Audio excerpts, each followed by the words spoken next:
Shalom Bapak Ibu dan Saudara-saudara yang dikasihi Tuhan dimanapun kita berada. Berjumpa kembali dengan sapaan renungan pagi untuk memulai aktivitas kita, untuk memulai hari-hari kita, terlebih menerima berkat Tuhan di hari yang baru ini. Marilah kita persiapkan hati pikiran kita untuk mendengarkan firman Tuhan yang menjadi dasar dalam perjalanan kehidupan. Marilah kita bersatu di dalam doa. Kasih karunia dan damai sejahtera dari Allah Bapa kita dan dari anaknya Tuhan Yesus Kristus menyertai kamu sekalian. Amin. Bapak, Ibu, dan Saudara-saudara yang dikasihi Tuhan, firman Tuhan yang menyapa kita pada hari ini tertulis dalam Keluaran pasal 20 ayat 16. Demikianlah dikatakan, jangan mengucapkan saksi dusta tentang sesamamu. Demikian firman Tuhan. Bapak, Ibu, dan Saudara-saudara yang dikasihi Tuhan, kehidupan manusia yang percaya itu harus menjadi saksi. Maka kita dituntut harus menjadi saksi yang betul-betul menyaksikan apa yang bisa kita nyatakan. Karena terkadang banyak orang membawa berita hanya kata-kata. Katanya seperti ini. Tetapi ketika ditanya apakah kau ada di dalam situasi itu, apakah kau melihat perkara itu, kita belum tentu bisa menjelaskannya. Maka hari ini kita mau diajak dan dituntun oleh firman Tuhan menjadi saksi yang betul-betul menyaksikan. Bukan menjadi saksi yang hanyalah saksi fiktif, saksi yang tidak tahu apa-apa, yang hanya mendengar dan tidak melihat. Maka hiduplah sebagai orang percaya yang menjadi saksi, mendengar, melihat, merasakan. Karena itu kita akan tahu mana yang perlu kita nyatakan sebagai kesaksian kita. Karena setiap orang percaya diinginkan oleh Tuhan harus menyatakan yang benar, bukan menyatakan yang tidak benar. Karena hidup kita yang tidak benar sudah dibenarkan oleh Allah, maka jangan lagi kembali kepada ketidakbenaran. Ketika kita sudah diselamatkan oleh Allah di dalam keberdosaan kita, jangan lagi kembali kepada keberdosaan.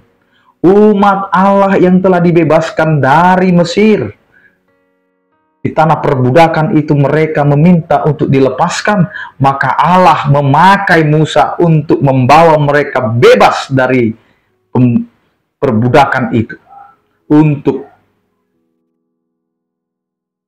pergi ke tanah perjanjian, yaitu tanah Kanaan.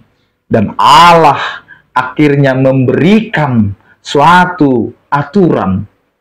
Salah satunya adalah jangan mengucapkan saksi dusta tentang sesama. Jangan kita mencari keuntungan dengan mempersalahkan orang lain padahal dia tidak bersalah. Jangan kita memakai kemampuan kita berkata-kata untuk membalikkan suatu fakta. Tetapi di sini kita dituntut bahwa hidup kita harus menyatakan apa yang benar. Biarlah Tuhan memakai bibir kita. Biarlah Tuhan memakai mulut kita untuk bisa menyatakan yang benar. Karena Tuhan tidak ingin orang-orang yang dikasihinya, orang-orang yang sudah ditebusnya, orang-orang yang telah dibenarkannya kembali kepada dosa-dosa itu. Karena kita sering mengatakan, kalau kita mau berbohong untuk suatu hal yang baik, tidak ada hal yang baik dari kebohongan. Tapi kita mau lihat hari ini, jangan sampai perkataan kita itu menyayat perasaan orang lain.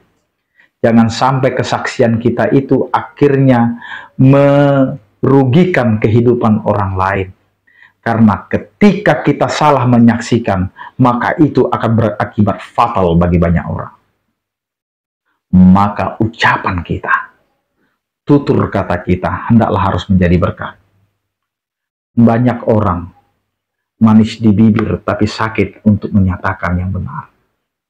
Maka hari ini Bapak, Ibu, dan Saudara-saudara, kita diinginkan oleh Tuhan harus menjadi saksi-saksi yang benar, bukan hanya saksi-saksi yang mampu memutarkan kata-kata. Karena itu pakailah hidupmu, pakailah apa yang ada padamu untuk menyatakan yang benar. Karena Tuhan menginginkan kita sebagai saksi-saksi yang menyaksikan secara nyata, merasakan secara benar kehidupan di dalam Tuhan. Maka kita menjaga bibir kita, sehingga kita tidak lagi berani untuk menyatakan yang tidak benar. Karena firman Tuhan berkata juga, jika ya katakan ya, jika tidak katakan tidak. Selebihnya daripada itu adalah dari si jahat. Maka mari sebagai orang percaya, kita nyatakan yang benar itu menjadi benar. Yang salah tetaplah salah. Tetapi mari kita perbaiki segala kehidupan ini dengan berjalan di dalam kebenaran Tuhan. Amin, kita berdoa. Terima kasih Tuhan, Engkau adalah Allah yang memelihara kehidupan, yang memelihara hati pikiran, sehingga bibir kami Engkau murnikan untuk tidak melakukan perkara-perkara dusta. Sehingga kami harus menjadi saksi yang betul-betul menyaksikan, bukan hanya berkata-kata dari apa yang kami tidak pernah lihat, hanya mendengar, hanya mendapatkan informasi, tetapi tidak tahu faktanya. Karena Tuhan, ajari kami untuk tidak bersaksi dusta. Ajari kami untuk memberitakan berita kebenaran, bukan berita kebohongan.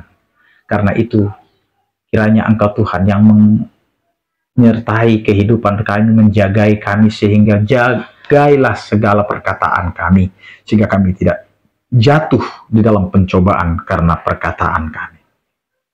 Ya Tuhan, terima kasih atas berkat dan karunia-Mu yang selalu memberkati kami. Pakailah hidup kami ini Tuhan untuk menjadi saksi yang menyatakan kebenaran Tuhan. Karena itu Tuhan, berkatilah kehidupan keluarga kami, lingkungan kami, masyarakat yang ada di sekitar kami, sehingga kami dapat hidup bersama dalam satu kasih dan satu penanggungan. Ajari kami juga untuk menjadi berkat-Mu Tuhan, seturut dengan kehendak-Mu, sehingga kehidupan kami itu adalah untuk kemuliaan bagi nama-Mu. Berkatilah setiap orang percaya yang sakit, Engkau berikan kesembuhan, yang berduka Engkau berikan penghiburan, yang bergumul Engkau berikan penyertaan-Mu. Anugerah Tuhan kita Yesus Kristus, kasih setia daripada Allah Bapa, dan persekutuan Roh Kudus itulah yang menyertai kamu sekalian. Amin. Selamat beraktivitas, tetap menjaga kesehatan. Salam sehat dari kami, Tuhan Yesus memberkati. Horas.